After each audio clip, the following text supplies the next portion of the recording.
तसं तर संक्रांतीपर्यंत 2-3 वेळेस तरी मार्केटमध्ये जाण्यात येईल. ह्या नवीन वर्षामधली आजची ही पहिलीच वेळेस होती मार्केटमध्ये येण्याची. आणि आता जे कोणी आपल्या परभणीमधलं आहे ते नक्कीच ओळखतील की हा पॉईंट कुठला आहे, मी कुठल्या मार्केटमध्ये आले होते. तर कमेंटमध्ये नक्की कळवा. त्याच्यानंतर मग छोटी मोठी जी काही शॉपिंग होती ती केली.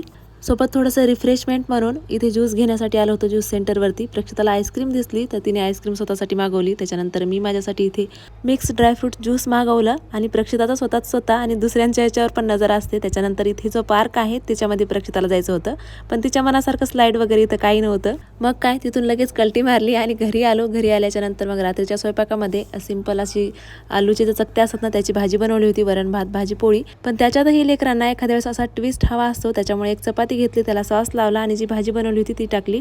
ऑरिगॅनो चिली फ्लेक्स पण ऍड केले थोडेसे. बाकी मग फ्रीजमध्ये जे व्हेजिटेबल्स आहेत ते बारीक बारीक कट करून घेतले. पत्ताकोबी, गाजर, बीट, कांदा, काकडी असेल तरी छान लागतं. आणि रॅप करून लेकरांना रोल दिला तर लेकरांनी आवडीने खाल्ला. आवडला असेल